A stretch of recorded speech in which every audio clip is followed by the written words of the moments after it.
Mungkin kalau menggunakan tablet terlihat. Di laptop saya ada sedikit bermasalah. Ya, sudah terlihat, Bapak. Oke ya. Sebelumnya selamat pagi semuanya. Assalamualaikum warahmatullahi wabarakatuh. Selamat pagi. Pagi Bu Rium dan teman-teman semuanya. Ini sudah 23 orang yang hadir dari 23, tapi beberapa dari panitia. Jadi sebenarnya nggak 23, mungkin sekitar 20-an ya.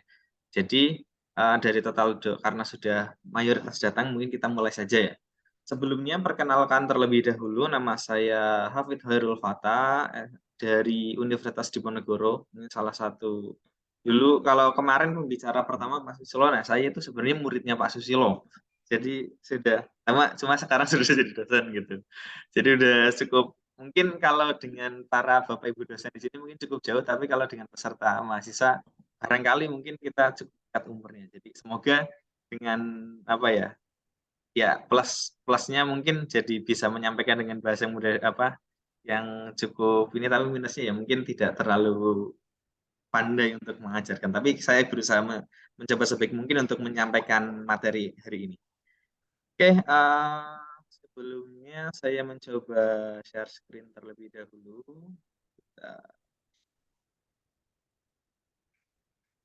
Oke, sebelum saya mulai, mungkin bisa tolong dituliskan di kolom komentar. Saya juga belum kenal dengan beberapa peserta di sini. Coba saya minta tolong nama dan dari kampus mana gitu dituliskan di kolom komentar atau kolom chat ya. Kolom komentar udah kayak ini aja, udah kayak live. Ya memang live sih. Kolom chat dari kampus mana dan siapa dan dari kampus mana agar supaya nanti kita lebih interaktif dalam komunikasi. Karena mungkin di sini ada hanya sekedar nama, barangkali kita mungkin ada beberapa di sini yang memang mahasiswa saya, salah satunya Mbak Gita ya dulu. Mungkin Mbak Gita juga udah pernah kuliah ini ya Mbak metrik di analisis real dulu. Iya, sudah, Bapak. Oke, sebentar. Silahkan bisa dituliskan nama dan ininya nama dan asal daerah atau asal kampus ya. Asal daerah. Asal kampus saja biar ini. Kalau asal daerah general, ntar pas di kayak kemarin Bu Rium ini, ada daerah Papua, ternyata sebenarnya di sana ada 2 kampus gitu kan. Jadi mungkin asal kampus saja. Pak Hadi dari ITS Surabaya. Selamat pagi Pak Hadi. Selamat pagi, Pak. Ini jadinya sebenarnya bukan saya yang mengajar ya Pak, mungkin sharing ya Pak. Kalau kayaknya bakalan boten nopo-nopo. Ada Mas Halim. Mas Halim ini mahasiswa saya kayaknya. Oh iya ya, dulu ini ya ngambil di Unreal ya Mas Halim ya, di Undip. Pagi Mas Halim. Oke. Ya, silakan sambil di ini sudah saya tampilkan. Sudah saya tampilkan di share screen-nya, sudah muncul ya. Hari ini kita akan membahas tentang ruang metrik, kelanjutan dari kemarin, dari pertemuan minggu lalu kayak kuliah, pertemuan lalu. Ruang metrik ini mungkin seperti halnya yang disampaikan oleh pemateri sebelumnya. Ketika kita membahas ruang metrik, berarti sebenarnya originnya adalah dari himpunan yang yang nanti kita akan bahas sifatnya himpunan seperti apa. Jadi sebelum kita lanjut, mungkin ada yang bisa menuliskan kira-kira apa sih yang pertama terfikirkan ketika terutama yang belum pernah mengambil kuliah analisis fungsional atau real yang berkaitan yang membahas dengan ruang metrik. Kira-kira apa sih yang pertama kali terfikirkan mendengar kata metrik? Bisa tolong dituliskan di kolom chatnya. Metrik atau Amerika, satuan imperial. Oke, kaki. Ya, bisa. Big Creature itu siapa ini Big Creature? Kayaknya saya kenal nih. Faizi jangan-jangan nih dari ininya, chatnya ya. Dari foto profilnya.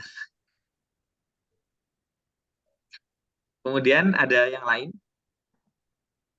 Mendengar kata metrik. Kaki berarti satuan ini ya, satuan panjang.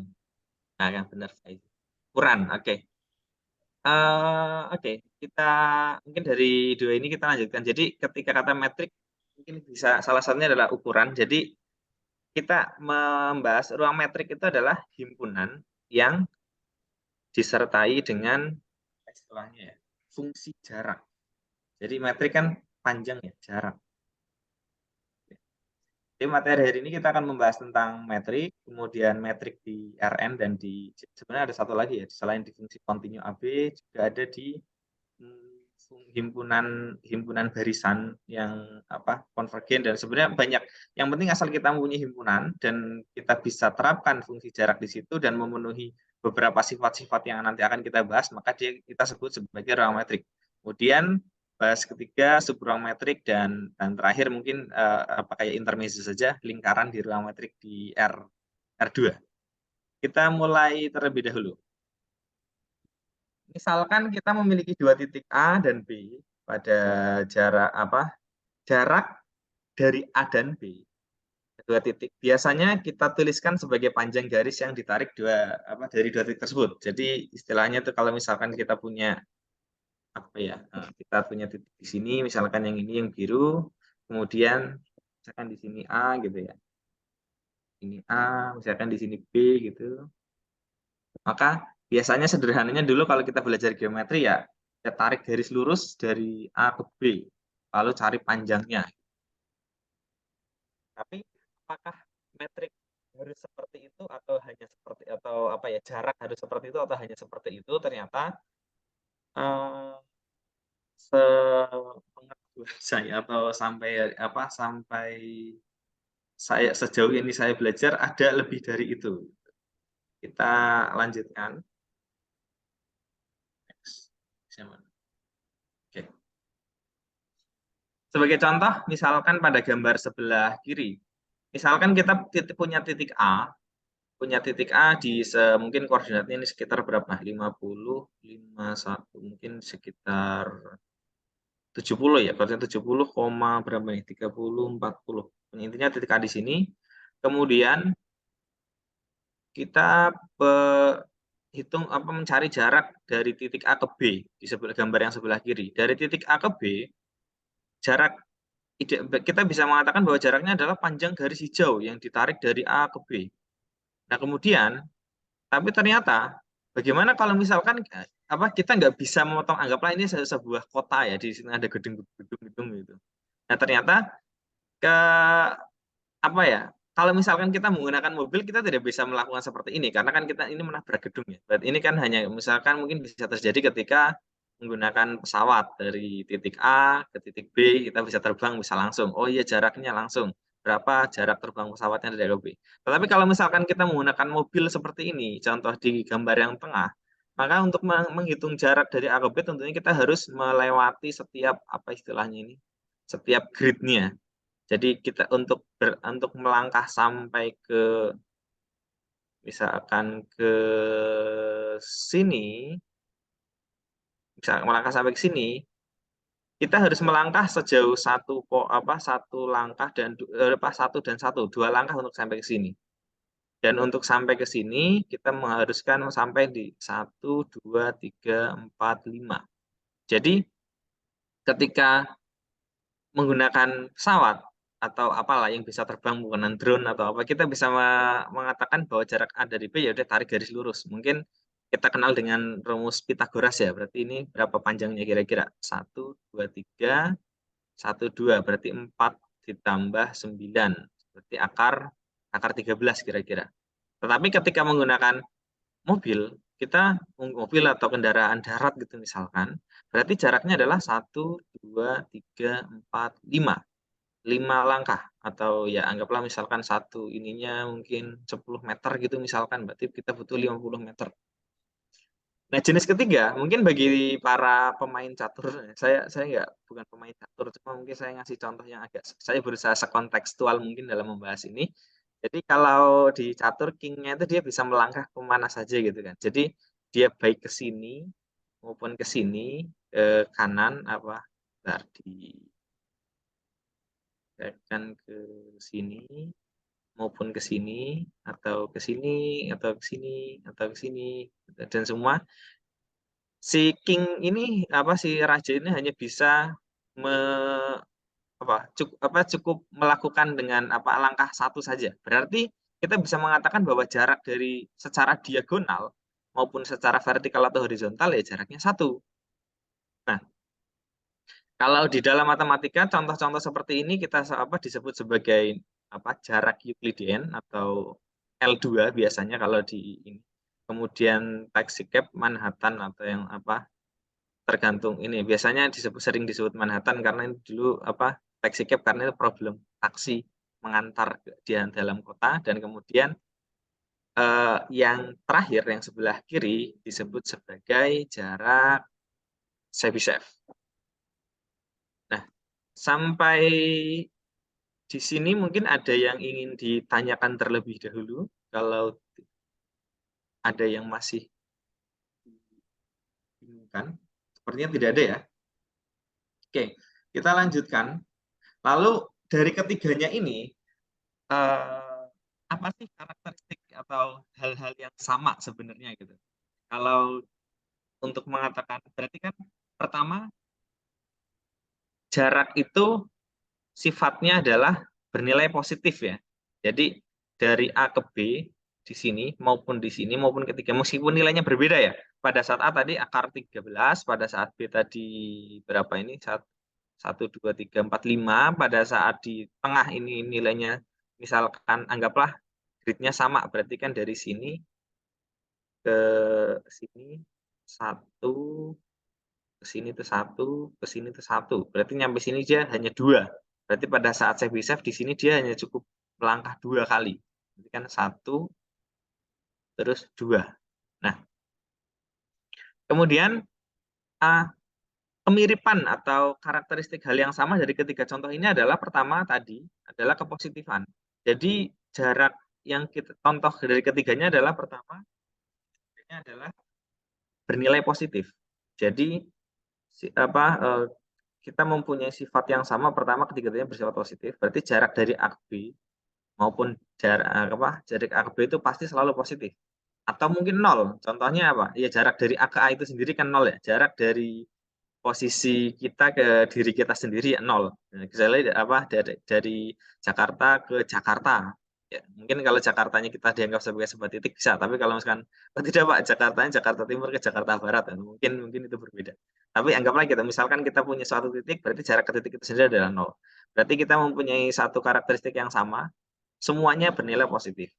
Kemudian pada karakteristik yang kedua, kalau kita mengatakan jarak Jakarta-Bandung, itu kita nggak kan positif ya. Tapi jarak Bandung-Jakarta juga harusnya kan sama ya. Berarti, dan kita melihat juga jarak A ke B dengan jarak B ke A itu kan sama. Begitu juga di gambar yang tengah, jarak A ke B dan B ke A juga sama. Anggaplah di sini jarak sini, misalkan king-nya. Misalkan king-nya di sini, jaraknya ke sini 2, berarti dari sini ke sana juga 2 gitu.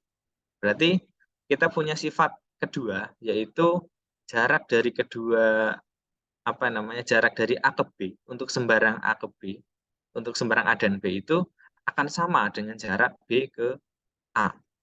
Nah, kemudian sifat yang ketiga, misalkan kita sebentar saya coba berhenti share screen. Oke. Nah, oke.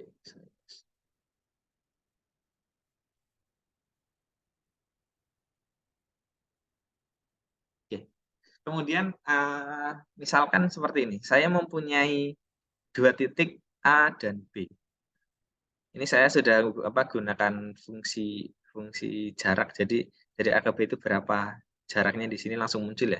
Jadi kalau saya tarik ke sini, nah berarti jarak 12,04 dengan cara menghitung panjang dari A ke B secara garis lurus. Nah, sifat yang ketiga adalah jarak A ke B. Jarak A ke B ini nanti panjangnya pasti akan lebih kecil dari jarak A ke C ditambah B ke C atau C ke B, karena B ke C dan C ke B sama ya. Dimanapun C-nya itu, misalkan dia di sini, bahkan jika pun kurang dari sama dengan ya, bahkan jika dia tepat di garis ini, nanti hasilnya akan sama. Jadi AB 12,04, AC ditambah CB 12,04. Di sini kan berarti kita dapat menemukan, dan itu nggak mungkin kurang dari, jadi pasti minimal sama dengan paling kecil, dan nggak mungkin. Dan ini ketika kita tarik C-nya kemanapun gitu kan, ini A ke C, C ke B, dia pasti akan 15,09. Kemudian ditarik ke sini, posisinya dimanapun. Atau itu sebenarnya mungkin kita sering pelajari di geometri sebagai prinsip yang segitiga ya, sifat segitiga. Panjang ruas paling banyak itu pasti akan lebih panjang, pasti akan lebih kecil dari jumlahan dua sisi yang lain. Nah, sifat ketiga berarti apa? Kalau kita punya dua titik A dan B, kemudian kita ambil titik C di manapun, maka jarak A ke B itu akan lebih kecil daripada jarak A ke C dijumlahkan dengan C ke B. Di mana ABC itu di dalam ruang yang kita tinjau atau himpunan yang kita tinjau. Kalau kemarin kan kita ruang itu kan adalah isinya sebuah himpunan. Nah, himpunan itu ya apa saja. Mungkin di dalam perkuliahan ini kita bahasnya di R terus ya, R1, R2, tapi tidak terbatas pada itu. Nanti kita akan coba bahas tentang bagaimana jika himpunan yang kita tinjau adalah himpunan fungsi atau himpunan fungsi kontinu atau himpunan barisan gitu. Kita melangkah sedikit demi sedikit. Oke, berarti dari ketiga contoh tersebut dapat kita peroleh sebuah kesamaan sifat bahwa sebuah ruang metrik atau sebuah metrik dulu. Tadi berarti metrik adalah suatu fungsi jarak yang mempunyai tiga sifat, atau terkadang di beberapa buku memisahkan sifat yang kedua, yang pertama itu menjadi dua sifat. Jadi pertama, jarak, dia adalah suatu fungsi D, di mana dia adalah pemetaan dari S cross S ke R positif atau ke R gitu, dengan sifat pertama adalah jarak ke AB itu selalu positif tadi. Kemudian jarak A ke B sama dengan 0 hanya jika dan hanya jika hanya sama dengan B. Kemudian sifat yang ketiga adalah jarak A ke B sama dengan jarak B ke A. Tentunya masuk akal karena ya tadi jarak Jakarta-Bandung pasti akan sama dengan Bandung-Jakarta dengan mengambil titik yang sama tentunya. Dan ketiga, jarak A ke B akan kurang dari sama dengan jarak A ke C ditambah jarak C ke B atau B ke C, tergantung. Kadang bukunya menuliskan AC, BC, tapi tentunya kita keduanya benar karena kita sudah paham di sifat 2 bahwa jarak AB tentunya akan sama dengan jarak BA. Berarti di sini jarak CB akan sama dengan jarak BC gitu. Nah, kita mengatakan sebuah ruang sebuah himpunan yang di-equip atau dilengkapi ya, yang ditambah atau equipment berarti dipersenjatai dengan suatu operasi D, yaitu S cross S ke R, dan memenuhi tiga sifat ini, maka kita sebut sebagai ruang metrik. Nah, jadi sebenarnya kalau di beberapa perkuliahan analisis fungsional itu langsung dimulai dari sini. Cuma saya mencoba istilahnya coba menyampaikan sekontekstual mungkin gitu. Jadi ya meskipun sebenarnya jarang disampaikan yang seperti, jadi kita coba dari hal-hal contoh dulu kemudian digeneralisasi. Karena matematika prinsipnya kan kita mengeneralisasi, kemudian kita akan memperoleh berbagai contoh-contoh yang lain. Oke, sampai di sini ada yang ingin ditanyakan terlebih dahulu, silakan.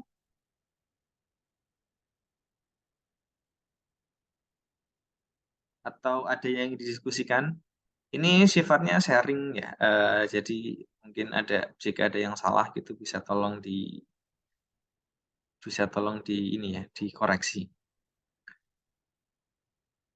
Mungkin ya, silakan. Siapa nih Matu? Ya, jadi untuk kan dilengkapi fungsi D gitu. Ya. Nah, fungsi D itu maksudnya seperti apa ya, Pak? Apakah memang dia bentuknya fungsi atau seperti apa? Terus yang kedua, S cross X cross ini menunjukkan operasi sesuatu atau emang kayak gimana, Pak? Itu aja. Oke, terima kasih Nikmatul Azizah. Nikmatul Azizah dari mana? Win Malang, Pak. In Malang. Oke. Kita bahas pelan-pelan ya. Jadi tentang fungsi cross. Jadi misalkan kita punya, oh saya share screen-nya di ini aja ya.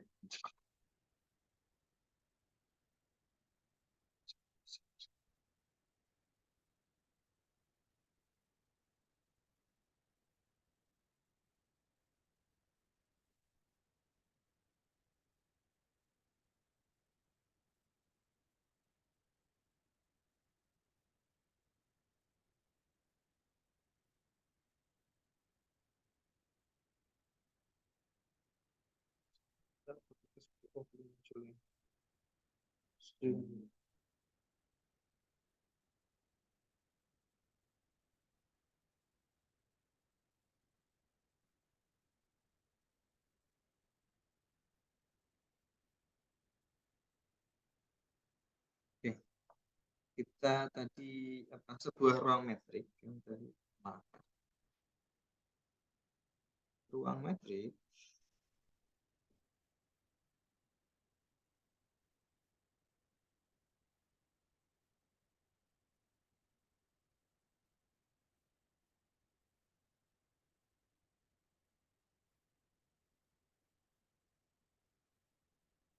jadi adalah kita punya himpunan S. Himpunan S itu secara general ya biasa. Mungkin kita ambil contoh misalkan S-nya adalah real. Nah, bilangan real tahu ya nih matul S. Untuk bilangan real. Nah, S cross S itu adalah apa? Berarti S karena S-nya R, berarti kan sebenarnya R cross R. Atau yang kita kenal jadi sekarang menjadi apa? Bidang dua dimensi. R cross R. Jadi kayak kemarin mungkin sudah disampaikan ya, R1, R2 sampai Rn. Nah, ini kalau R cross R, berarti kan kalau misalkan R-nya satu dimensi, berarti kan jadinya R. Nah, jadinya ini. Nah, ini bidang dua jadi suatu bidang dua dimensi. Ya bidang dua dimensi. Nah, kemudian D-nya itu apa? Benar, ini R cross-nya sudah paham? Nikmatul Azizah? Sudah, Pak. Iya, itu Ya. yang kemarin. Ya.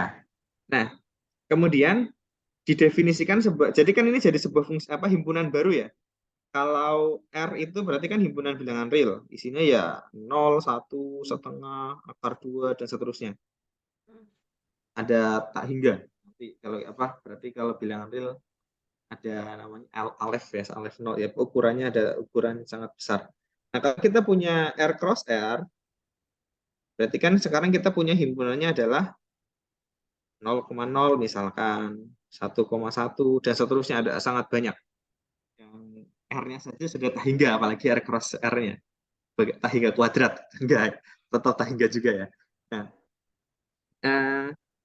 sekarang kita sudah punya himpunan R cross R, kita definisikan sebuah fungsi. Kalau dulu sih pernah ngambil kuliah fungsi fx sama dengan 5x gitu ya. Berarti kan x-nya sebagai inputan, nanti ini sebagai ini dari domainnya, dan ini sebagai kodomainnya. Atau range-nya, maaf, range-nya. Nah, karena sekarang saya punya domainnya adalah R cross R, di mana bentuknya seperti ini. Mungkin kalau kemarin vektor dua dimensi ya, punya seperti inputan seperti ini, maka F atau sekarang kita divisinya D gitu. D.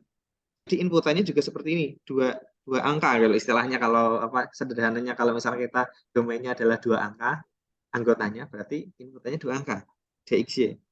Untuk seperti apa contohnya ya, nanti salah satunya adalah misalkan X min Y misalkan, atau akar X min Y kuadrat atau dan seterusnya lah. Nanti akan ada banyak contoh. Nah, ini salah satunya.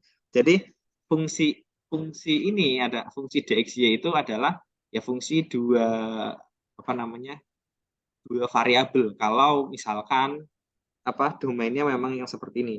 Kalau misalkan kita punya domain yang lain, karena S tadi kan general ya. Misalkan contohnya, saya punya himpunan fungsi continue, CAB.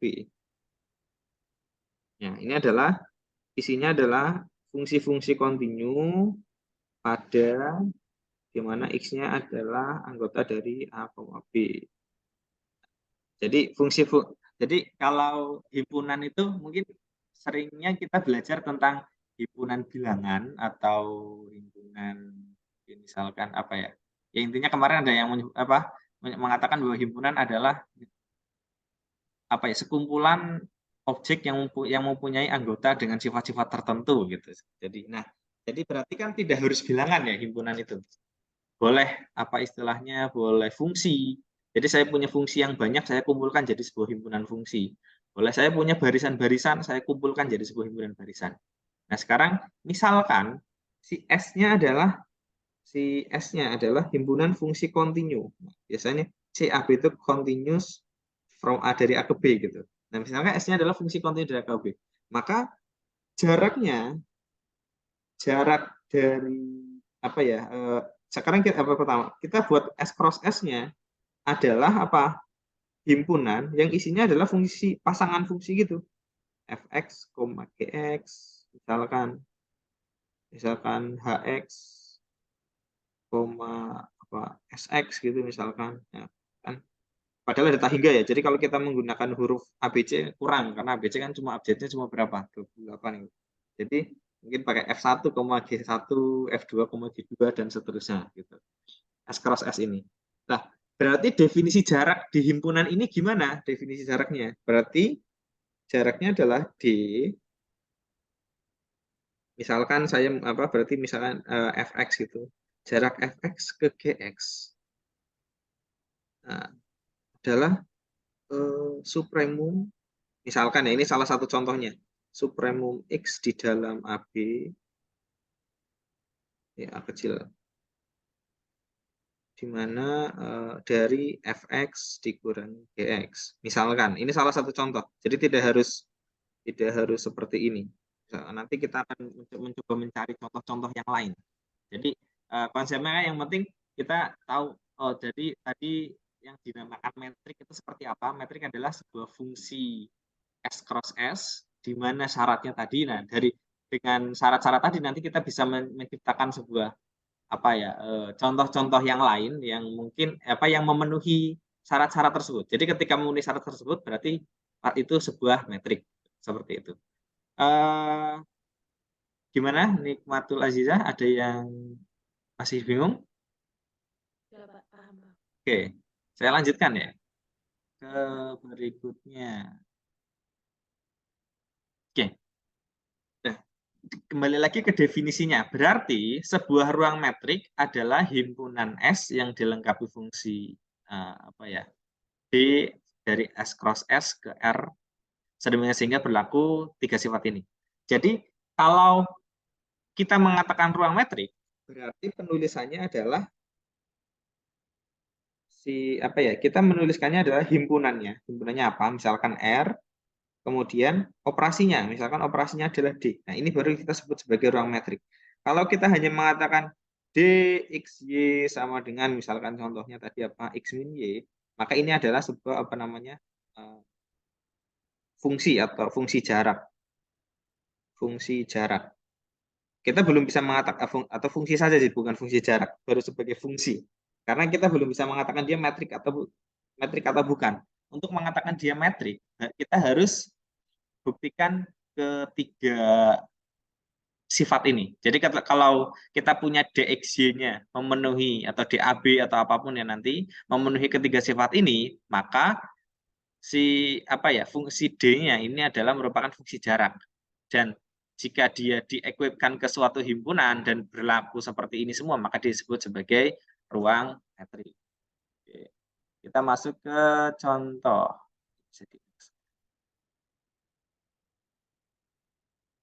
Oke. Atau RM ketinggian ya, cukup mungkin R1 dulu kali, atau R2 dulu ya. Kita coba ke contohnya Nah, nah, oke, saya kasih ini penghapusnya. Oke.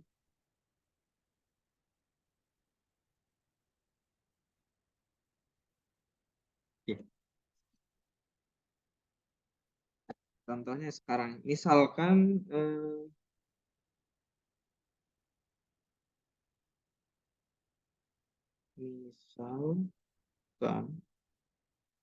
kita punya himpunan R2. R2 tahu ya, berarti bidang ya kemarin. R2. Kemudian kita definisikan D-nya, meskipun sebenarnya definisikan D XY. Nah, XY-nya ini siapa? XY-nya adalah anggota R2. Kalau anggota R2 kan berupa ini ya, berupa vektor 2 dimensi ya. Makanya ini mungkin untuk membedakan saya kasih garis di atas atau mungkin tebal, cuma karena saya pakai pentet jadi agak susah menggunakan menebal. Jadi kita membedakan DXY-nya vektor, berarti saya tambahkan ini. DXY kita definisikan sebagai misal kita yang gampang dulu, misalkan ini kan kita punya ini, misalkan ini objeknya X1 Y1, kemudian yang ini X2, Y2. Nah, berarti kan jaraknya tadi kalau yang contoh si taksi cab itu berarti kan jarak di sini ditambah dengan jarak di sini. Nah, ini siapa? Ini kan berarti yang ini X1, ini berarti X1 min X2 di mutlak.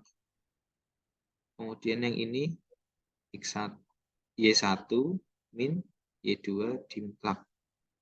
Berarti kita bisa tuliskan sebagai jumlahan dari X1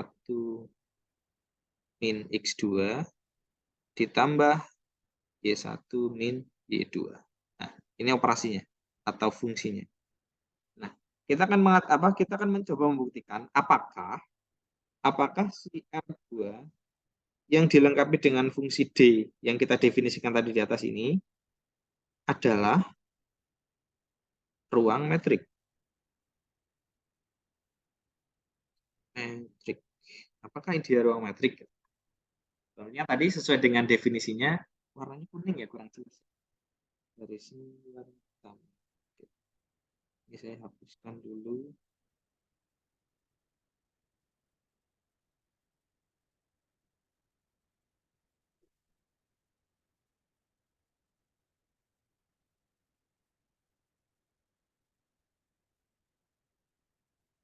Oke. Ruang metrik. Nah, pertama apa? Pertama, sifat yang pertama, jarak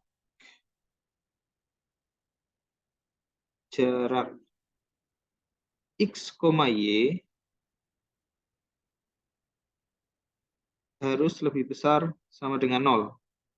Dan jarak X, Y akan sama dengan 0 ketika X-nya sama dengan Y. Nah, X, Y ini siapa? X, Y adalah semua anggota R2. Berarti untuk membuktikan kalau dia harus semua anggota R2 berlaku, berarti kan kita nggak bisa ngambil contoh ya. Misalkan gini, kalau jarak X, Y kan semua R2, berarti langsung, oh Pak, saya coba X-nya adalah 1,1, Y-nya adalah 0,0. Berarti kalau misalkan X-nya sama dengan 1,1,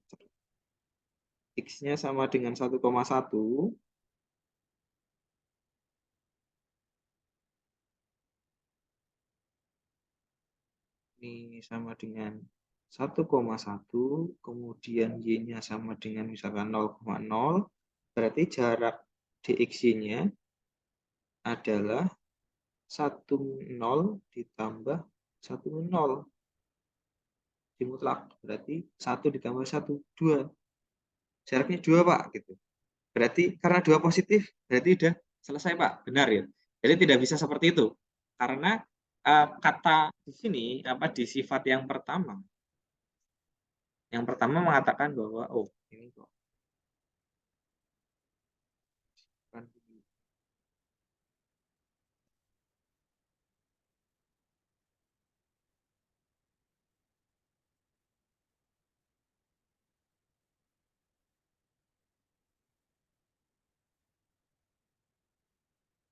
Nah, di sini mengatakan bahwa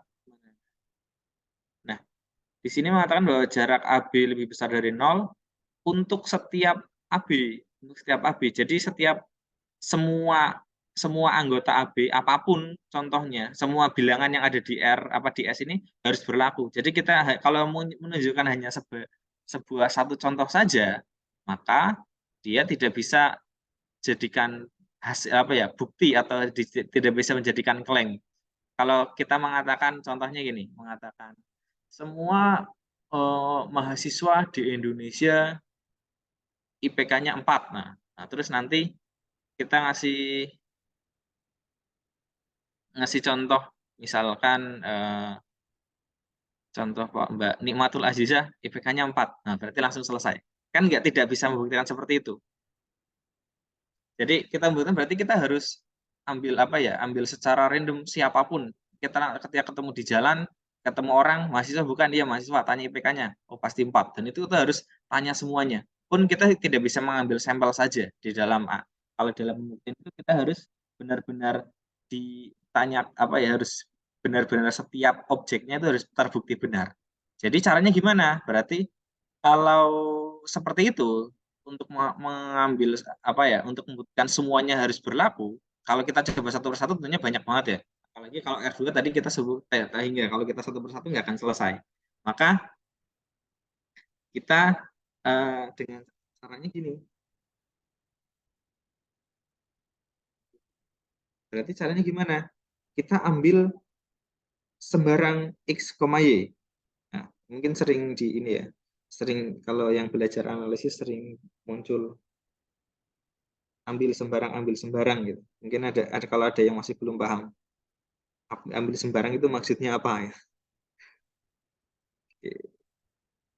Bentar, saya hapus dulu.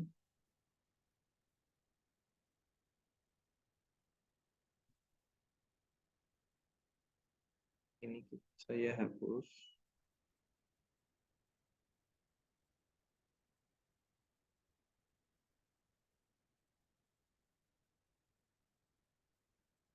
Oke. Kita mulai pertama. Pertama kita akan mengatakan kalau mencoba membuktikan kalau jarak X ke Y dia harus lebih besar dari 0. Nah, untuk X dan Y sembarang siapapun, maka kita mengatakan kita harus bisa harus mengatakan kalau untuk setiap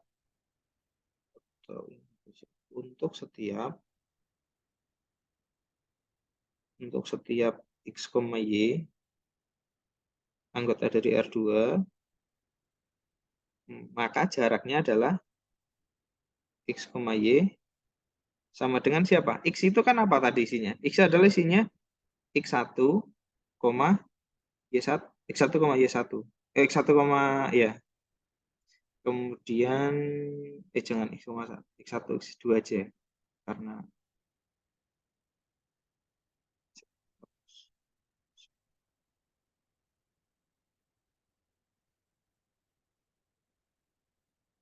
satu X2, kemudian Y-nya anggotanya ada isinya adalah Y1, Y2. Nah, berarti jarak X ke Y adalah tadi sesuai dengan yang ini X1 min Y1 ditambah X2 min Y2.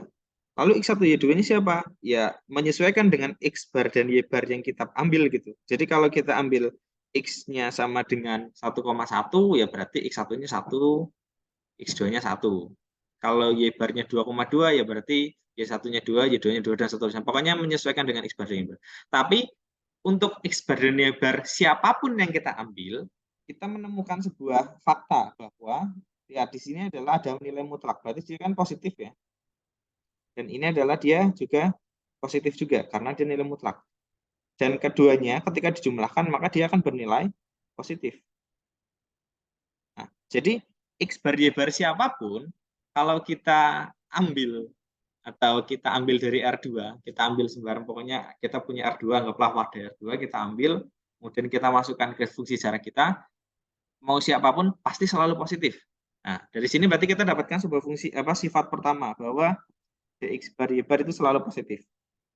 Setengah sih baru pertama. Yang kedua kan tadi yang kedua jarak XY akan sama dengan 0 jika dan hanya jika X sama dengan Y. Kalau jika dan hanya jika, ada yang ingat cara membuktikannya gimana?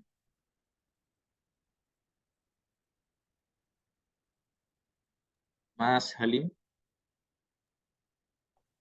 Pak, saya izin menjawab untuk membuktikan sebuah proposisi jika dan hanya jika bisa dibuktikan dengan bahwa angka saja dibuktikan, maka seperti ini di kolom komentar, jika A-nya benar maka B-nya juga benar, dan berlaku sebaliknya juga harus dibuktikan bahwa jika B-nya benar maka A-nya benar. Oke. Jadi ketika kita membuktikan jika dan hanya jika, berarti kan sifat pertama itu ada dua pernyataan ya. Pernyataan pertama X bar Y bar harus lebih besar dari 0, pernyataan kedua X Y lebih sama dengan 0 dan X sama dengan Y.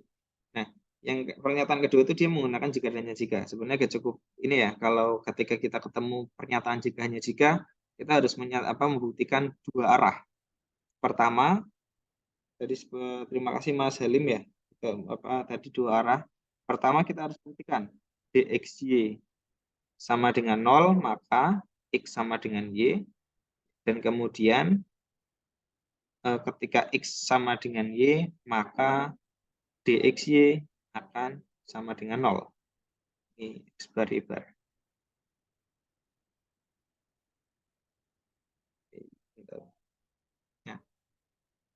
Nah, yang pertama, kita buktikan lagi, berarti ini hitung.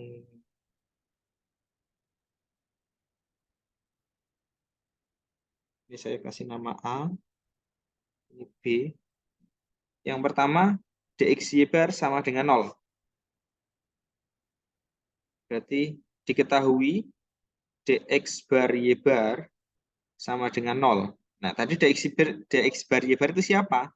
Dia adalah mutlak dari X1 min Y1 ditambah X2 min Y2 sama dengan 0. Nah, sifat penjumlahan kalau sekarang gini, ini kan positif ya. Ini juga positif. Bilangan positif dijumlahkan dia nilainya 0. Berarti kan mau nggak mau keduanya ini bilangan dia 0 juga. Yang ini 0, yang ini juga sama dengan 0. Nah, sekarang ketika X1 min Y1 mutlak sama dengan 0, maka nggak mau X1 sama dengan Y1. Kemudian yang ini, ketika X2 min Y2 juga sama dengan 0, maka X2 sama dengan Y2. Jadi kita peroleh X1 sama dengan Y1 dan X2 sama dengan Y2. Akibatnya apa? Ya, X1, X2 sama dengan Y1, Y2.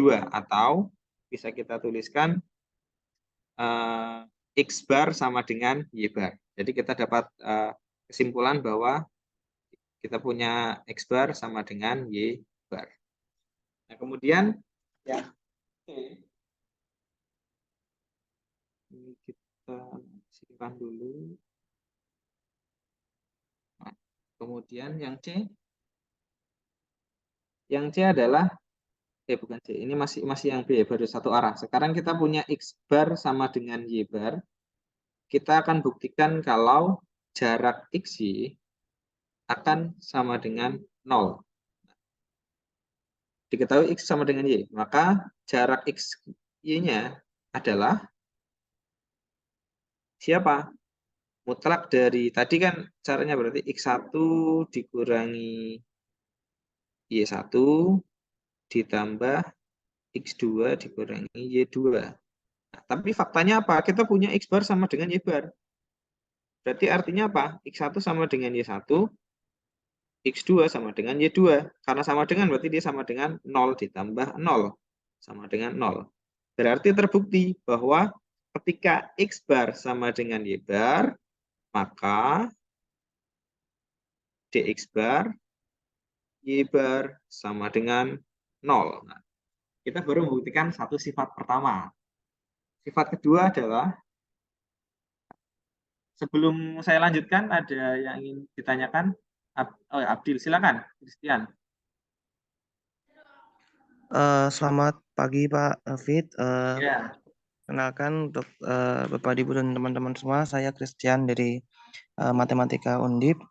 Saya mau bertanya Pak, kalau di awal tadi kan untuk permisalannya fungsi jaraknya itu kan X bar D, X bar Y bar itu sama dengan mutlak dari X1, X bar 1 min X bar 2 ditambah mutlak dari Y bar 1 dan Y bar 2, Oh min iya. Y bar 2. Nah itu, tapi kenapa kok yang di sini berubah jadi X1 min Y1 Pak, dan X1 min Y1 plus mutlak dari X2 min Y2 gitu Pak. Oh iya, mohon maaf, saya salah ini ya berarti di awal tadi ya. Terima kasih, Christian. Oh iya, Jadi harusnya gini, bentar. Tadi berarti memang saya ada kesalahan mendefinisikan jaraknya. Jadi kita definisikan, kalau tadi kan kita pertama sepakati dulu, kita punya R2,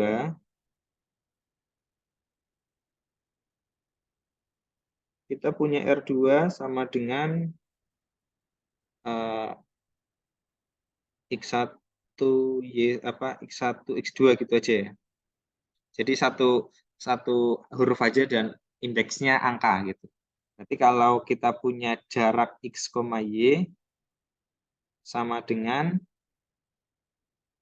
X bar, Y bar, berarti X1 min Y1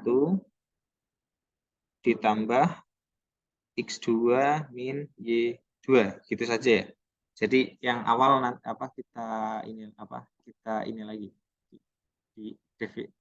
kita perbaiki lagi, jadi bukan yang tadi. Maka saya salah mendefinisikan di awal. Terima kasih Abdil. Oke, yang lain? Kalau tidak ada, kita lanjutkan ke sifat yang kedua. Sifat yang kedua adalah jarak X, Y, dia akan harus sama dengan jarak Y, X. Nah, caranya sama, kita harus membuktikan untuk setiap nilai X dan Y berapapun, maka kita tuliskan, ambil sebarang X, Y di dalam R2, terus kita coba buktikan.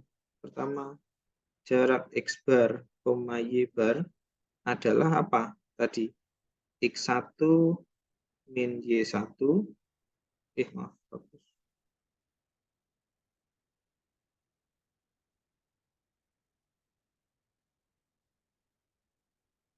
Kode sih. Coret. Oke. Ditambah dengan X2 min Y2. Kemudian sifat mutlak, kan karena ini X1 min Y1 nilainya akan sama dengan Y1 min X1 ya. Nilainya sama, karena di dalam mutlak mau dibolak-balik juga tetap akan nilainya akan sama. Kemudian dijumlahkan dengan X2 dikurangi Y2. Lalu sama dengan apa? Maaf, ini dibalik, berarti nilainya juga akan sama dengan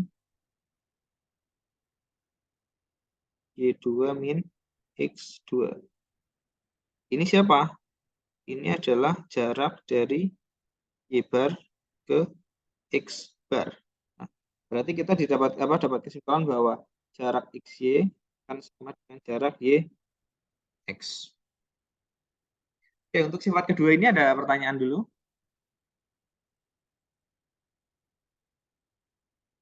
Kalau belum ada, kita lanjutkan ke sifat yang ketiga. Sifat yang ketiga adalah ketaksamaan segitiga atau triangle inequality, yaitu ketika jarak x, y itu nanti selalu lebih kecil sama dengan jarak dari x bar ke z, misalkan z itu objek yang lain atau anggota R yang lain, R2, maaf, ditambah dengan jarak z bar ke y bar. Nah, di sini berarti kita punya 3 objek di R2, yaitu si X bar, Y bar, dan Z bar, anggota dari R2. Sama seperti di 2 pembuktian sebelumnya, ini berarti sifat ketiga ya. Sifat ketiga, 3, susah kok. Ambil sembarang X bar, Y bar, dan Z bar di R2, kemudian kita buktikan bahwa ketaksamaan segitiga ini berlaku. Nah, kita punya dx bar y bar itu siapa? Dx bar y bar itu adalah x1 min y1 tadi ditambah x2 min y2. Nah, kemudian misalkan saya tambahkan satu objek di sini, misalkan x1 ditambah dikurangi dengan z1 ditambah z1 min y1 ditambah dengan x2 min z2 ditambah z2 min y2. Nah, dari langkah sini ke langkah ini kita tidak merubah apapun ya, karena min z ditambah z kan sebenarnya 0, min z2 tambah z2 sama dengan 0. Tetapi kita bisa mendapatkan suatu hasil yang cukup membantu, bahwa dengan menggunakan ketaksamaan segitiga, kan A plus B itu kan mutlak A plus B itu, ketaksamaan segitiga itu dulu apa? A plus B itu kurang dari sama dengan mutlak A ditambah mutlak B. Nah, dari sini kita akan punya hasil atau lanjutan bahwa dia akan kurang dari sama dengan mutlak x1 min z1 ditambah mutlak z1 min y1 ditambah mutlak x2 min z2 ditambah mutlak z2 min y2. Jadi ketaksamaan segitiga. Jadi ini kita anggaplah dia sebagai A, ini sebagai B gitu. Dan ini A dan ini B. Ya, benar Faizi. Jadi kita menggunakan ketaksamaan segitiga. Tapi dalam hal ini sebenarnya ketaksamaan segitiga yang ini kan ketaksamaan segitiga pada R gitu. Pada R. Kita ibaratnya kita taklid dulu bahwa ini benar gitu. Jadi kita menggunakan dan ketaksamaan segitiga ini, ketaksamaan segitiga pada pada metrik. Jadi ya sebenarnya kalau kita benar-benar mengurut ya kita harus membuktikan juga di A plus B-nya itu lebih kecil dari lebih kecil dari mutlak A plus mutlak B. Cuma anggaplah kita yang ini kita memahami atau kita anggap benar terlebih dahulu, dan kita untuk membuktikan yang ini. Nah, kita lanjutkan dari sini, kita dapatkan si xz-nya. Berarti kita punya x1 min z1 ditambah yang dari sini x2 min z2 tambah z1 min y1 ditambah z2 min y2. Nah, yang ini siapa? Ini adalah jarak dari x ke z bar, dan yang ini adalah jarak dari z bar ke y bar. Jadi kita punya dx bar sampai y bar sama saja lebih kecil sama dengan jarak dari x bar z bar ditambah jarak dari Z bar ke Y bar.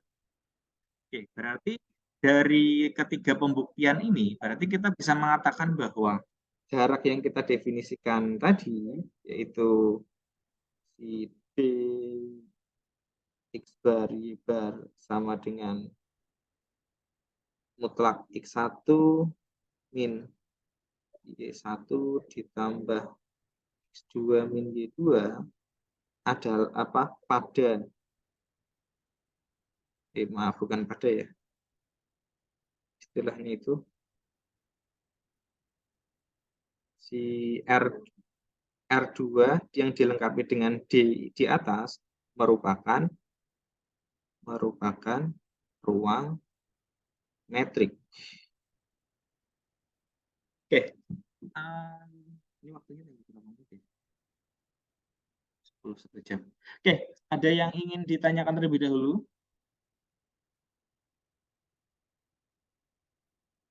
Dari ini ada Nawar Julia Izati, masih atau Muhammad Martiza Zaidan Rahman. Belum. Muhammadul Azizah belum. Yang lain sebelum kita lanjutkan ke contoh berikutnya. Muhammad Fitrullah. Mungkin boleh dinyalakan mic-nya kalau ada. Belum, Pak. Belum ada. Oke. Alvira Ardianti. Belum ada, Pak. Belum ada. Alvira Ardianti dari mana? Saya dari Universitas Diponegoro. Undip juga. Oh. Tapi enggak, sebenarnya belum pernah ini ya. Iya, Ayo dia. Oke ya, kalau tidak ada kita lanjutkan sebentar. Masih ada sedikit.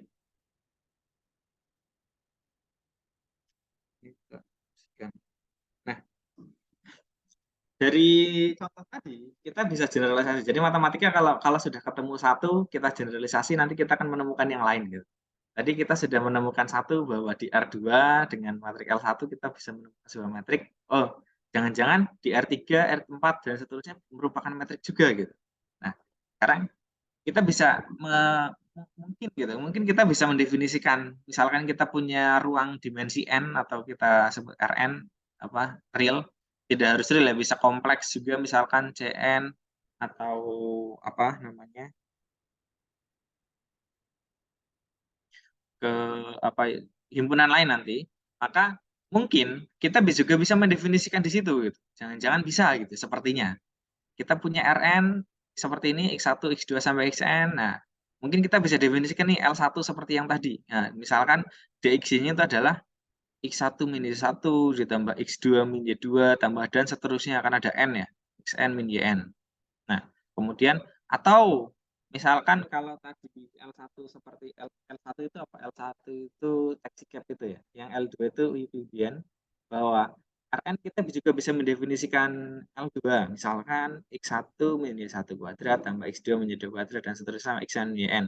Yang sebenarnya kita perlu buktikan terlebih dahulu. Jadi DXY ini kan istilahnya apa? Fungsi.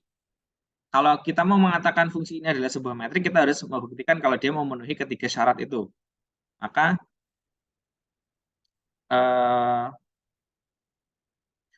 untuk bisa mengatakan ini metrik ya, kita harus buktikan langkah-langkah seperti yang di atas tadi. Nah, mungkin untuk yang ini buat latihan sendiri saja. Untuk yang tapi untuk yang L2 ini agak sulit karena ini kita perlu menggunakan apa namanya ketaksamaan Minkowski yang mungkin agak cukup panjang pembuktiannya. Jadi yang L2 mungkin jangan ya, kalau mau dicoba silakan, tapi silakan bisa dicoba yang L1 terlebih dahulu yang lebih mudah. Oke, berikutnya contoh berikutnya adalah kalau kita mempunyai himpunan fungsi kontinu dari A ke B. Nah, sebenarnya tidak ada batasan dari A ke B. Misalkan fungsi kontinu di seluruh real juga boleh.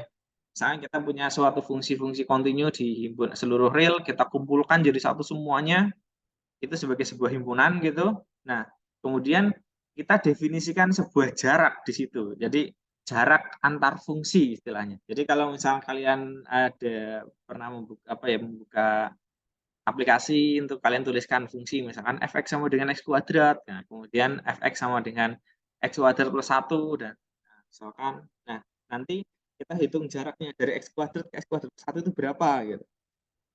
Nah, fungsi jarak sama dengan contoh tadi. Jadi mungkin sama-sama di bidang yang sama, kita bisa mendefinisikan berbagai jenis jarak. Yang penting memenuhi 3 sifat tadi.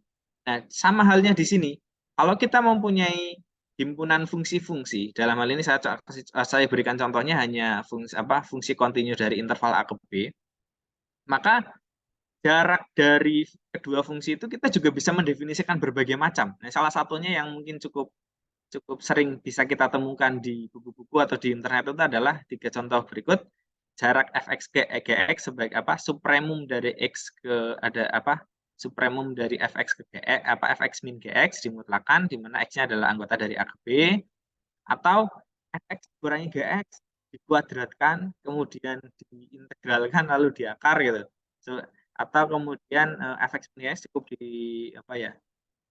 dimutlakan, diintegralkan. Sebenarnya di sini biasanya ada dimutlakan juga gitu. Tapi dimutlakan ini karena integral kan positif, integral fungsi positif akan positif juga gitu. Jadi mutlak di luar ya tidak perlu dituliskan gitu jadinya. Atau fungsi-fungsi yang lain yang mungkin bisa kita generate nantinya, kalau yang penting kita paham 3 sifat-sifat tersebut. Nah, mungkin kita coba ambil contoh, masih ada materi nggak? Oh, ini tadi ya, Rn apabila menulis maksimum maka iya. Ambil kasih contoh yang contoh dx yang bukan metrik. Contohnya adalah gini. Misalkan kita punya R. R ya R bilangan real biasa. Kita definisikan jarak x ke y sama dengan x min y pangkat 3. Atau kita definisikan juga jarak x ke y misalkan maksimum dari nilai x ke y gitu. Nah, sebenarnya pendefinisian ini bebas-bebasnya, tetapi belum tentu ini adalah metrik. Dan ini saya kasih bocorannya bahwa ini bukan metrik. Tapi bukan metrik itu tidak memenuhi di aksioma yang mana gitu, yang perlu kita tunjukkan gitu. Mungkin ada yang bisa menunjukkan untuk yang kedua ini, salah satunya kira-kira di matriks pertama fungsi D pertama, karena ini kan belum tentu metrik ya. Dan sudah dikasih bocoran kalau dia bukan metrik. Di fungsi pertama, kira-kira kenapa dia bukan metrik? Dan yang kedua, kenapa dia bukan metrik? Mungkin ada yang pertama tuh bisa jadi negatif, Pak. Yang pertama bisa negatif. Nggih, betul, Pak. Nah, ada yang mungkin paham yang lain yang belum paham jawaban dari Pak Hadi. Kenapa negatif? Berarti kalau X-nya kurang dari Y kan negatif, pangkat 3 kan negatif. Ya, betul. Teman-teman Pak Hadi, terima kasih. Mungkin teman-teman yang lain kalau misalkan belum ini, berarti kan dia tidak memenuhi sifat pertama gitu Pak ya. Sifat pertama itu kan kita sebuah metrik itu harus memenuhi kepositifan. Mungkin seolah-olah kalau ada DXY udah ada XY-nya berarti ini udah bisa, berarti ini metrik. Tidak seperti itu. Kalau misalkan tadi dari kata Pak Hadi itu bahwa XY-nya kurang dari Y, misalkan DXY-nya misalkan X-nya adalah 5, Y-nya adalah misalkan berapa? 10, 6 gitu misalkan. Berarti kan 5 min 6 gitu pangkat 3 sama dengan kan min 1 pangkat 3, kan dia min 1. Nah, artinya sifat pemetaan DXY ini tidak memenuhi sifat yang pertama. Kalau tidak memenuhi sifat pertama ya sudah, berarti dia bukan metrik, meskipun bentuknya ya udah Pak, bentuknya mirip seperti X ya Pak, X min Y mirip seperti yang lain, ada X min Y-nya atau ada X-nya, tapi tidak bisa. Kalau salah satu saja tidak memenuhi maka dia bukan metrik. Kemudian kalau yang kedua mungkin ada yang bisa memberikan ini kenapa dia memberikan alasan kenapa siapa ini si pemetaan XY ini D ini harusnya kasih nama F atau yang lain ya harusnya. Pemetaan ini bukan merupakan metrik. Go, silakan. Mohon maaf, Pak, saya izin menjawab. Silakan. Ya, Pak, jadi kalau menurut saya kenapa tidak memenuhi? Karena kan ada aksioma yang tidak dipenuhi, yaitu DXY sama dengan 0 jika dan hanya jika X sama dengan Y. Jadi ketika X sama dengan Y, ada beberapa kasus di mana DXY-nya masih bukan 0, Pak. Gimana suaranya kurang jelas. Mohon maaf, Pak. Ya, Jadi balik. fungsi DXY sama dengan 0 jika dan hanya jika X sama dengan Y. Nah, di beberapa kasus ada kasus di mana ketika X sama dengan Y, namun DXY-nya bukan sama dengan 0, Pak. Contoh ini Halim, yang maksudnya saya menanyakan ini, DXY sama dengan maksimum X, Y, berarti dia di aksioma berapa yang tidak memenuhinya?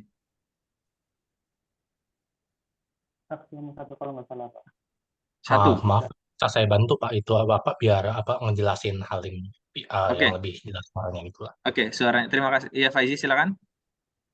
Oke, jadi kalau yang saya tangkap dari jawabannya si Halim itu dari aksioma keempat. Salah. Tiga.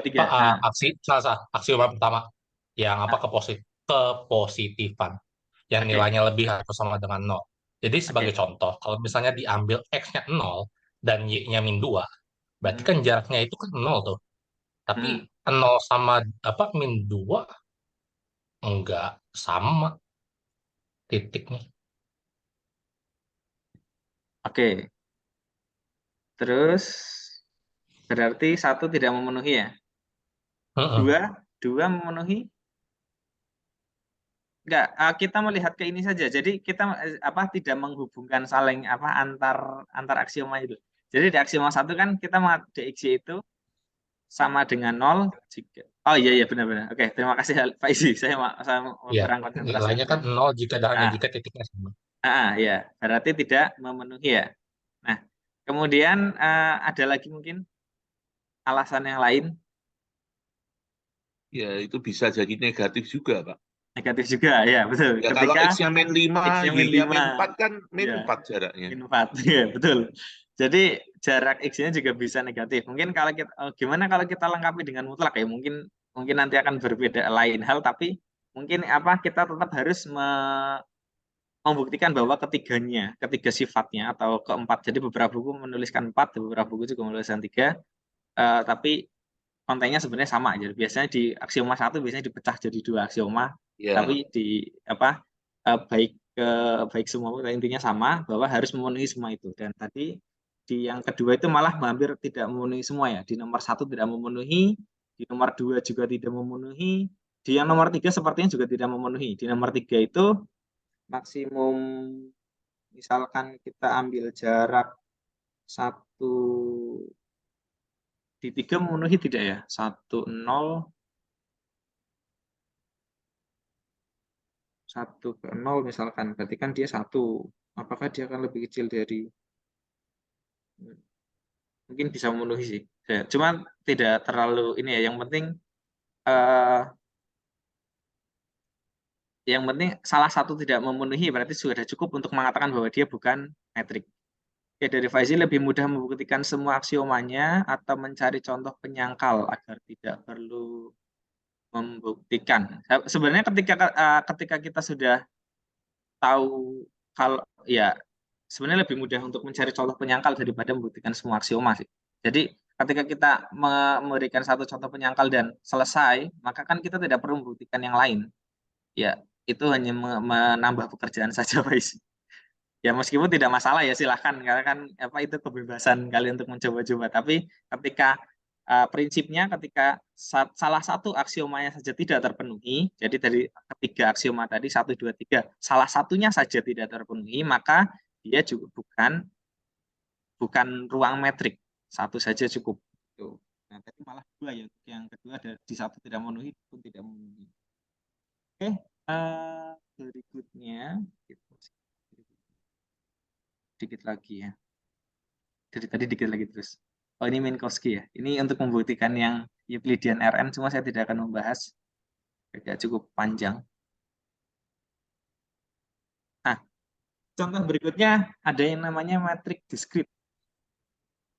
Itu cukup unik, uniknya tuh kayak tidak sesuai dengan apa yang kita bayangkan. Jadi kalau metrik kita itu sudah terbayang ya, kalau jarak x ke y ya bisa ditarik garis lurus, bisa bisa bentuk kayak apa namanya, jalan king yang ke semua arah dianggap satu langkah gitu. Kemudian atau juga tadi yang taxi cab yang dia harus bentuknya apa grid per grid gitu. Nah, ada lagi namanya metrik diskrit dan mungkin dia ruang metrik atau bukan gitu. Jadi misalkan kita punya himpunan bilangan bulat atau ya nggak harus bulat lah, apa misalkan si Z atau mungkin R juga boleh gitu, atau apa himpunan yang lain. Yang penting nanti kita akan buktikan kalau pasangan itu mempunyai pasangan himpunan dengan operasi ini harus memenuhi ruang metrik, maka kita sebut sebagai ruang metrik. Oke, kita mulai coba kita bahas perlahan. Oke. Misalkan kita punya himpunan Z, atau kita dalam hal ini saya kasih contoh Z dan operasi D yang saya tampilkan di sebelah kiri. Di mana operasi D-nya adalah jarak X ke Y.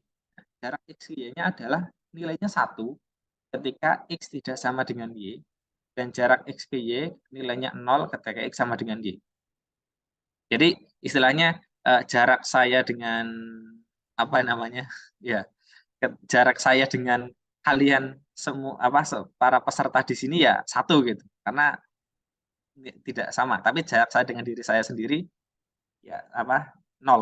Jadi mau siapapun, mau mau ke Pak Izi, mau ke Pak Hadi, mau ke siapa nilainya 1 gitu jaraknya. Nah, tapi dari saya ke diri saya sendiri nilainya 0. Nah, jadi seolah-olah lupa jaraknya beda, ya itu karena kita mendefinisikannya seperti ini, jadi nggak bisa protes. Kalau definisinya Pak, kan beda Pak, ini harusnya gini-gini, ya itu ketika kita menggunakan definisi yang mungkin kalian pahami, yang kalian pikirkan, tetapi di sini kita definisikan jaraknya seperti ini. Jadi kalau X dan Y-nya adalah 2 objek yang berbeda, jaraknya pasti 1, dan jaraknya sama, jaraknya 0. Apakah dia membentuk ruang metrik? Nah, ketika kita coba buktikan dengan aksioma tadi. Aksioma pertama. Jarak XY selalu lebih besar dari 0.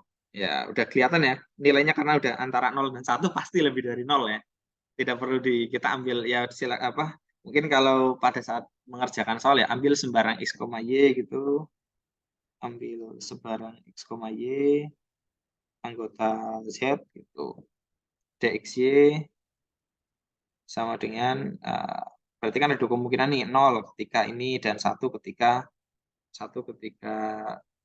X tidak sama dengan Y, tapi langsung aja berdasarkan definisi maka jelas DXY lebih besar dari 0, gitu aja juga cukup. Nah, kemudian sifat yang kedua atau X sama dengan 0 DXY sama dengan 0 jika dan hanya jika X sama dengan Y. Nah, kalau XY sama dengan 0, ya udah di sini akibatnya X sama dengan Y. Nah, ketika X sama dengan Y, maka DXY sama dengan 0. Jadi pembuktiannya cukup mudah untuk yang seperti ini. Kemudian yang kedua, DXY akan sama dengan DYX. YX.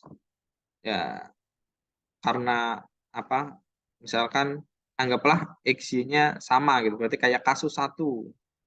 Kasus 1 ketika X sama dengan Y, maka DXY sama dengan 0 sama dengan DX. Nah, kasus 2, kalau mau detail gitu ya, kasus 2, ketika X tidak sama dengan Y, maka DXY sama dengan 1 sama dengan DYX. Gitu, kalau mau detail. Dan yang ketiga, sifat yang ketiga adalah jarak XY kurang dari sama dengan jarak XZ ditambah YZ. Nah, jarak XZ, nah DXY itu kan anggaplah misalkan XY-nya sama gitu. X-nya sama berarti kan 0 nih. 0. Dan karena apa metriknya ini positif, berarti ini pasti akan lebih kecil dari sama dengan ini. Mau berapapun kasusnya, XZ-nya, YZ-nya. Anggaplah XZ-nya sama, 1, 0. YZ-nya kalau XZ-nya sama, YZ-nya juga otomatis sama ya, 0 ya. Nah, kalau XZ-nya berbeda, YZ-nya berbeda juga, berarti ini jadinya 1 tambah 1. Kalau sekarang kasus kedua adalah ketika X dan Y-nya adalah yang berbeda, berarti nilainya 1. Ini kasus 1,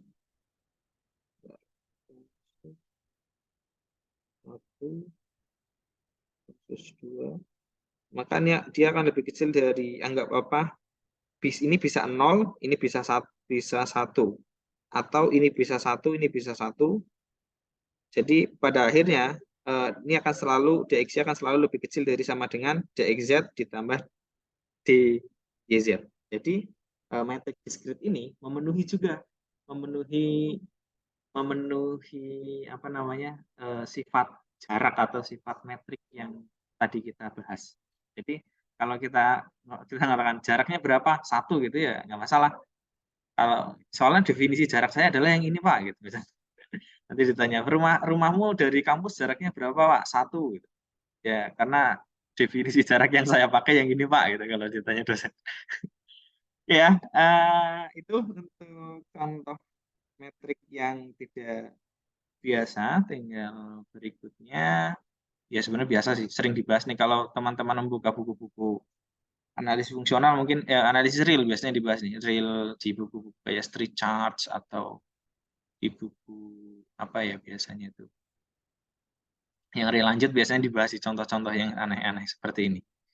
Berikutnya oke, kita kalau kemarin dibahas ruang vektor ada namanya ruang vektor, di metrik juga ada namanya sub ruang metrik.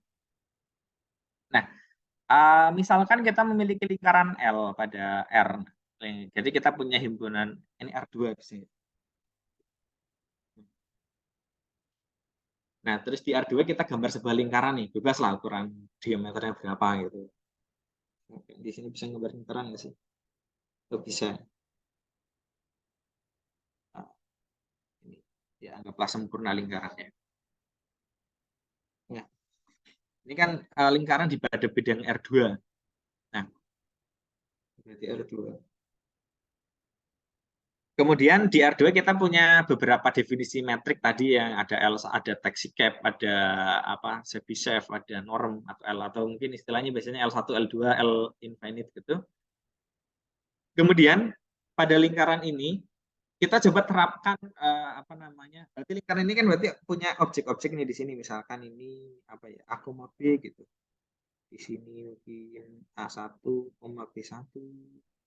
Ya, A2, B2 misalkan di sini mungkin A3, B3 dan seterusnya. Jadi ini kita punya objek-objek titik yang tentunya tak hingga ya, karena ini kan dari subhimpunan dari real. Jadi lingkaran ini, lingkaran L itu subset dari R2.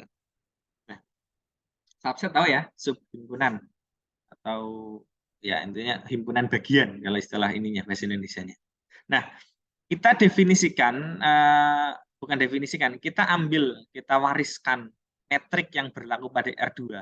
Mungkin yang yang tadi itu ada L1 gitu. Kita coba wariskan ke lingkaran ini. Jadi sekarang saya punya jarak A2B2 ke A1B1 adalah yang ini. Berarti mungkin kira-kira seperti ini ya. Kalau L1 kan seperti ini. Dia diagonal. Apa bukan diagonal? Membentuk siku-siku gitu mungkin. Nah, kemudian jika apa istilahnya sifat apa L dengan D yang kita wariskan ini membentuk metrik juga, membentuk ruang metrik juga, maka si LD ini merupakan subruang metrik ya, subruang karena L-nya itu subhimpunan dari R.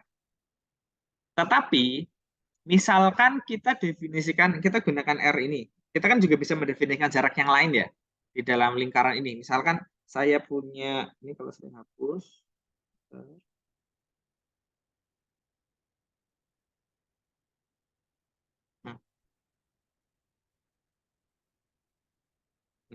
Misalkan kalau saya punya titik ini di sini A2, B2, kita juga bisa mendefinisikan jarak ini. Pak, bisa nih jarak dari sini ke sini itu sebagai panjang busurnya gitu. Kita definisikan sebagai panjang busur. Yang tentunya ada dua cara ya. Kita pilih yang paling panjang atau paling pendek. Dan itu mungkin bisa jadi metrik yang lain gitu.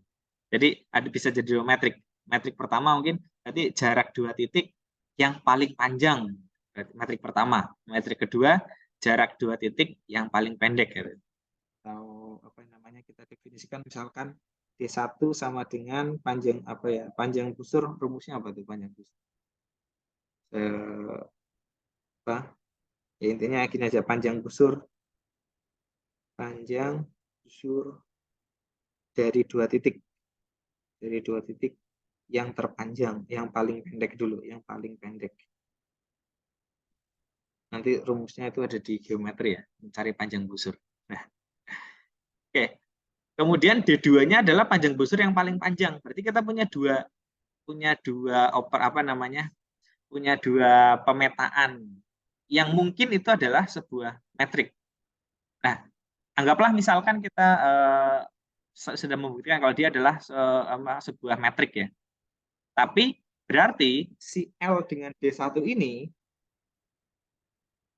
dia bukan subruang. Bukan subruang dari ini si R2 tadi. R2 dengan D gitu. Karena apa? Meskipun L-nya sama-sama L yang merupakan subset dari R2, tetapi kalau operasinya atau pemetaannya berbeda, berarti dia bukan subruang. Tetapi di sini kalau kita menggunakan D yang sama, berarti dia adalah subruang. Sebenarnya ya yang ingin saya sampaikan bahwa subruang itu harus bedanya itu mewarisi sifatnya adalah mewarisi metriknya. Kalau di vektor kemarin kan mewarisi operasi beberapa operasinya ya, yang nanti jadinya ada subruang vektor gitu. Nah, di ruang metrik ini yang diwarisi adalah selain dia merupakan subset atau subbagian bagi himpunan bagian, dia juga harus mewarisi metriknya. Jadi tidak bisa sembarang metrik yang lain. Nah, kalau metrik yang lain ini misalkan D1-nya juga berlaku di R2, maka dia juga merupakan subruang. Tetapi kalau D1-nya belum terbukti berarti kita tidak bisa mengatakan kalau dia subruang. Nah,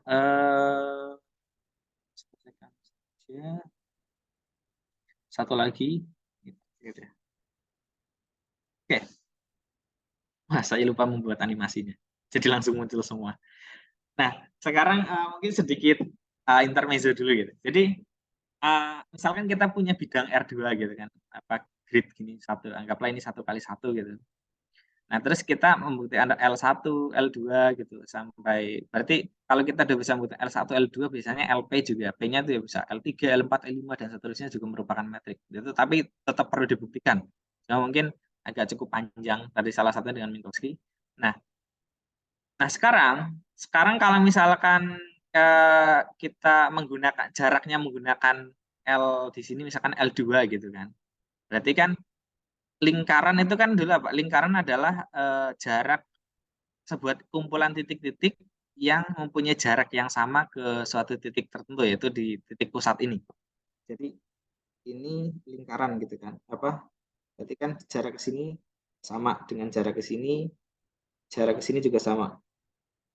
Nah, kalau kita menggunakan definisi jaraknya L2, maka lingkarannya munculnya jadi seperti ini, yang kita kenal selama ini. Nah, gimana kalau misalkan jarak yang kita pakai adalah jarak L1, jarak L1 yang tengah contohnya. Berarti saya bisa membuat lingkaran jari-jari 2. Oke, jari-jari 2 berarti dari satu titik ini ke sini itu 2. Oke. Terus ke sini, ini kan 1 ya. Ke sini juga 1. Berarti sini jari-jarinya 2. Atau ke sini, berarti ini jari-jarinya 2. Jarak sini ke sini ini 2. Jarak sini ke sini ini 2. Sini atau sini. Ini kan setengah misalkan nih, setengah. Ini 1, ini setengah, berarti total 2. Berarti jika kita menggunakan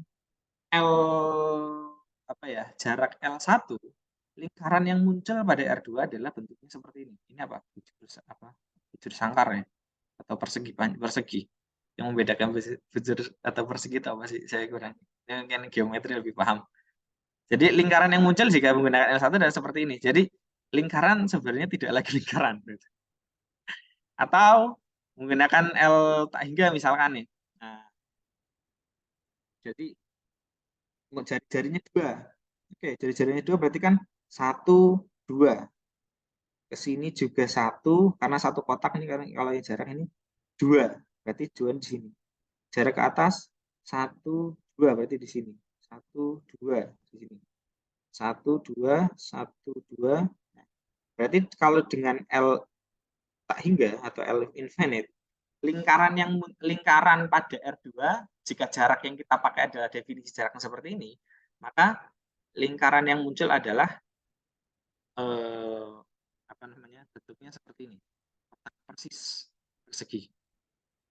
Dan kita bisa generalisasi ini menjadi beberapa bentuk yang lain. Mungkin bisa kalau misalkan kita GeoGebra gitu misalkan kita, nah terus misalkan ini saya tampilkan.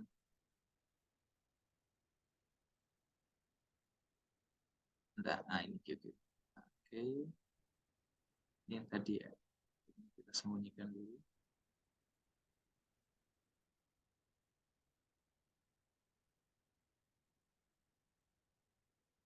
Nah, kemudian kita buat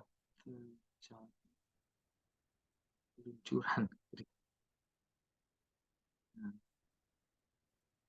misalkan hanya itu minimumnya 1, maksimumnya kita buat 100 gitu misalkan, naikin 1 n.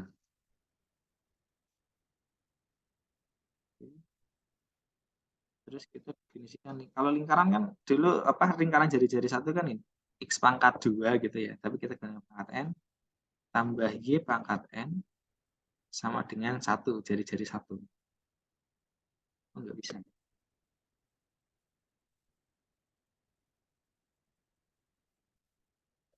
Oke, manual aja ya. Coba x pangkat 2 tambah y pangkat 2 sama dengan 1. Nah, ini kan lingkaran jari-jari 1.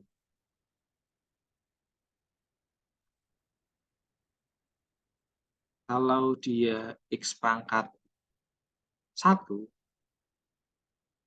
y pangkat 3 misalkan, tambah y pangkat 3 sama dengan 1. Lo nggak jadi lingkaran, nggak bisa ya. Saya lupa harusnya dia karena GeoGebra nggak bisa menampilkan ini ya. Saya jarang menggunakan ini. Oke lah, intinya nanti sebenarnya saya ingin menunjukkan kalau dia awalnya dia berbentuk seperti ini lama-lama nanti akan bengkok, kemudian nanti lama-lama menjadi, kalau seiring n-nya menuju tak hingga itu nanti akan menjadi persegi, persegi tadi yang saya tampilkan di PowerPoint saya. Share mana tadi? Nah ini. Nah seperti ini. Itu untuk pembahasan kita di hari ini. Masih ada waktu setengah jam untuk diskusi. Barangkali ada yang ingin ditanyakan, silakan. Oh ini post-testnya nanti aja. Oke, itu saja untuk materi ruang metrik ini. Sebenarnya masih banyak yang bisa kita perdalam lebih jauh tentang mungkin misalkan bagaimana kalau di ruang di R3 nanti jadi sebuah lingkaran, jadi sebuah bola. Kemudian kalau kita bicara tentang himpunan nanti apa yang dikaitkan dengan himpunan buka. Himpunan buka kan kita definisinya adalah mungkin yang sudah pernah mengambil analisis real itu berarti himpunan buka adalah jika ada suatu X anggota dari misalkan A adalah himpunan X anggota A jika setiap bola buka dari A, terdapat bola buka dari A sehingga dia masih subhimpunan dari A gitu misalkan. Nah, bola ini kan bergantung pada definisi jarak. Jadi sebenarnya kita masih bisa istilahnya apa ya? Bisa mendapatkan hal yang lebih banyak lagi dari pengetahuan kita tentang metrik ini. Tapi mungkin sejauh yang bisa saya berikan karena waktunya juga masih saya juga belum mempersiapkan juga ya, tapi dan mungkin ada beberapa yang belum mengambil, jadi saya ambil yang cukup menarik sedikit cukup menarik saja seperti itu. Oke, yang ingin didiskusikan atau kita tanyakan karena ini sifatnya juga sharing, barangkali ada tambahan-tambahan yang mungkin belum bisa saya sampaikan seperti itu. Saya berbagi.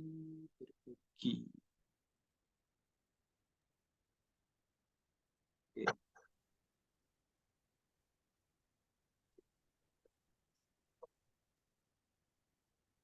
Ya, Izin, Pak. Pak. Oke, monggo. Ya, saya mau tanya, Pak. Ya, silakan Pak Hadi. Ya, yang terkait dengan submetrik ya tadi. Iya, Pak. Ya, kalau itu sebetulnya apa, Pak, syaratnya? Jadi katakanlah ruang L tadi dikatakan submetrik itu secara eksplisit syaratnya itu apa? Kalau saya ambil contoh seperti kemarin ya Pak ya, waktu kita bahas tentang ruang vektor sama Pak Susilo. Nah, jadi misalkan kalau V itu ruang vektor, nah kemudian W itu subruang, berarti kita harus membuktikan, kalau yang saya tangkap kemarin ya, bahwa untuk setiap X, Y di dalam W, alfa, beta dalam field, maka alfa X ditambah beta Y itu di dalam W, itu baru bisa dikatakan W itu subruang vektor. Ya.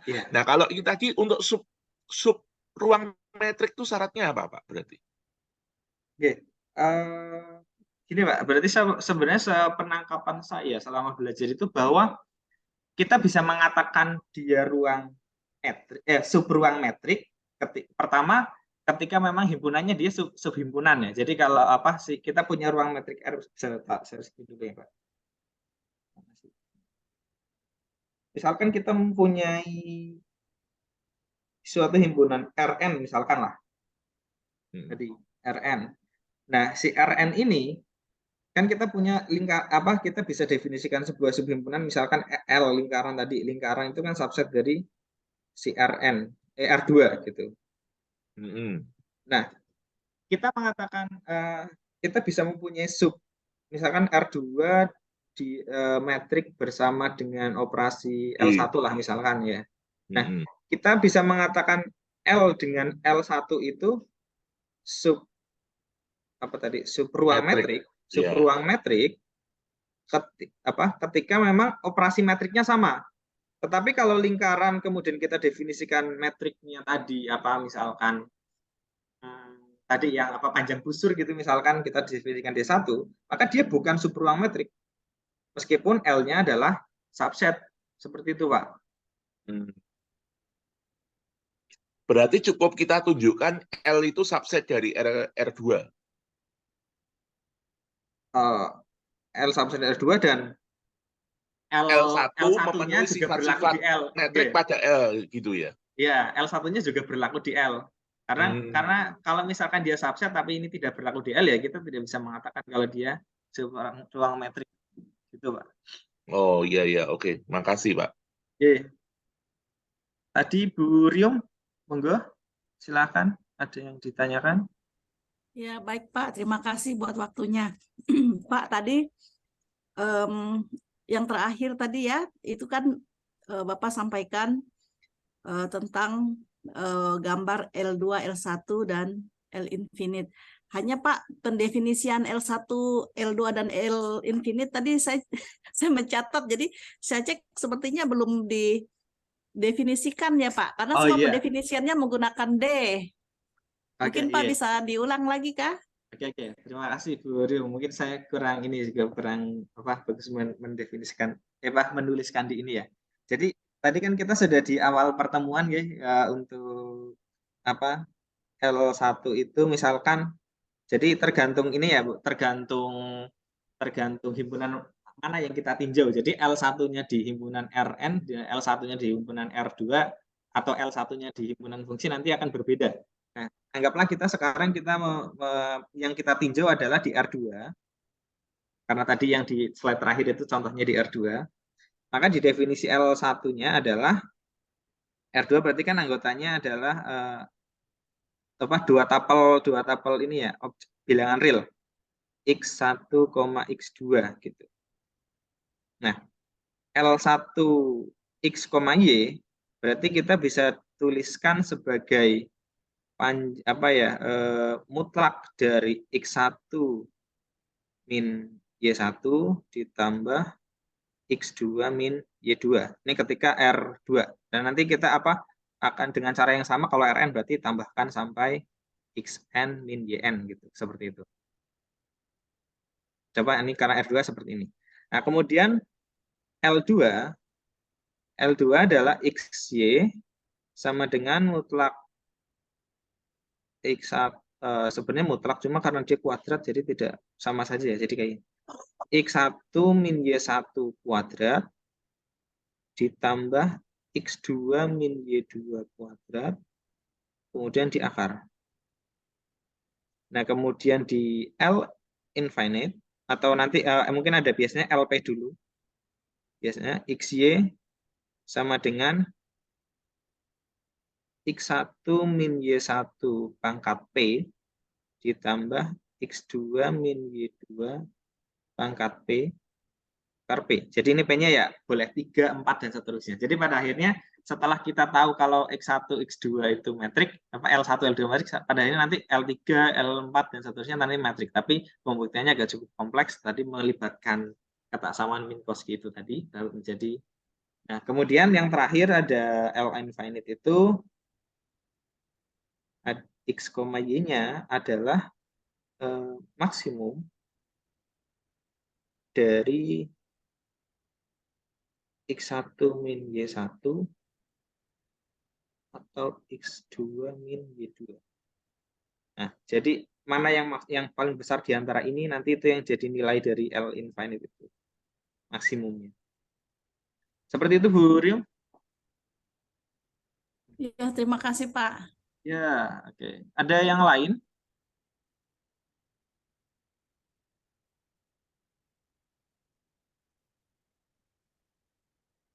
Ya, Telat ya ininya, share screen-nya itu ternyata. Saya menggunakan dua device itu ternyata ininya telat ininya ya Pak. Pergerakan tulisannya terlambat. Oke, kalau mungkin kita ngobrol masih ada waktu 15 menit. Saya stop screen dulu. Nah,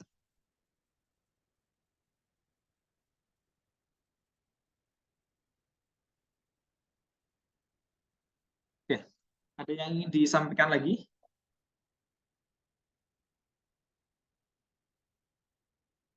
Kalau tidak ada, mungkin tadi ada titipan dari Pak Indrames untuk jangan lupa foto bersama katanya. Kemarin kayak pertemuan satu lupa untuk foto ini di screenshot. Nanti minta tolong Mbak kita bisa dibantu untuk screenshot kan. Kemarin karena memang saya juga lagi, saya kan salah satu panitia saya juga kemarin saya lagi di rumah sakit Bu, jadi cek kesehatan sih sebenarnya bukan karena sakit, jadi agak sulit nggak megang komputer jadi nggak bisa ini. Oke, minta tolong untuk Mbak Gita. Baik Bapak, saya bagi para peserta bisa dipersilakan untuk menyalakan kameranya. Saya tunggu.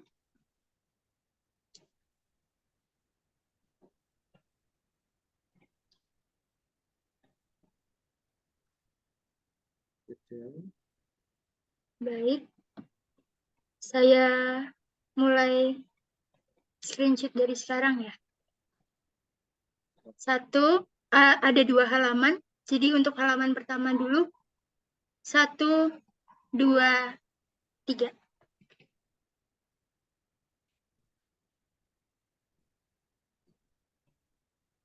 Oke, untuk halaman kedua, Sebentar.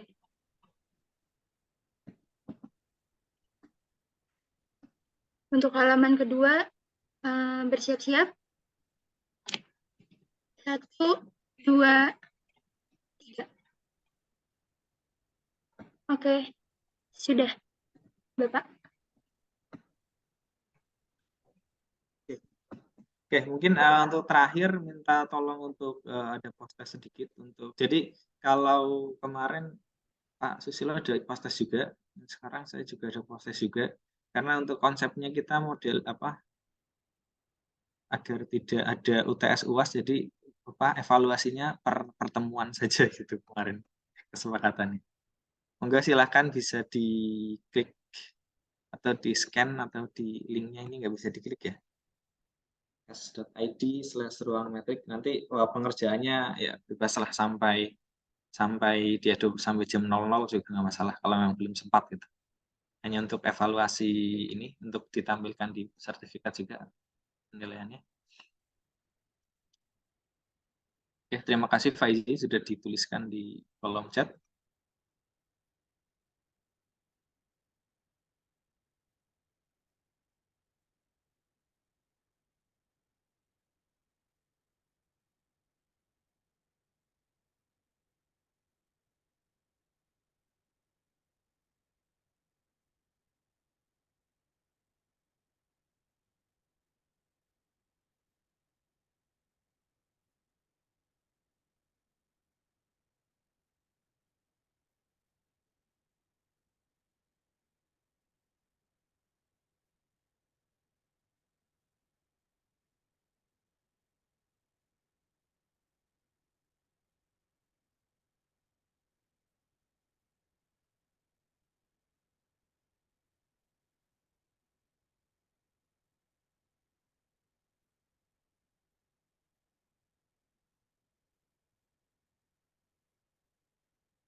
Oke, bisa dibuka ya ininya apa namanya linknya.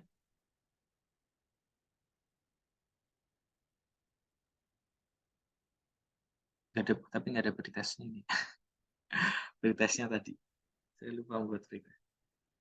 Oke, kalau tidak ada kita mungkin saya cukupkan Mbak Gita, mungkin kalau tidak ada pertanyaan saya cukupkan. Saya kembalikan ke Mbak Gita untuk ditutup, silakan. Ini Baik. saya akhiri ini ya, akhiri share screen ya. Sudah semua kan ya? Nanti Iya. saya post juga di grup. Oke. Baik. Baik, terima kasih kepada Bapak Hafid yang sudah menyampaikan materi dengan sangat menarik pada hari ini. Maka berakhir pula rangkaian acara dari Indo-MS hari ini. Terima kasih kepada para peserta yang sudah turut hadir dan ikut serta dalam diskusi hari ini. Saya mengingatkan kembali untuk mengerjakan post-testnya karena post-test menjadi syarat untuk mendapatkan sertifikat. Baik, sekian dari saya. Saya Brigita pamit undur diri. Sampai jumpa di kegiatan Indo-MS besok. Terima kasih. Dipersilakan untuk live bagi para peserta.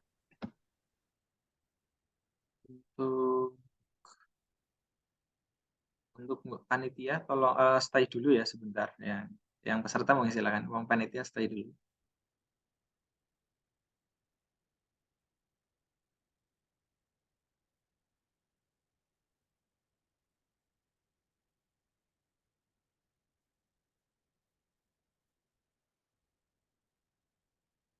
Bisa pakai break.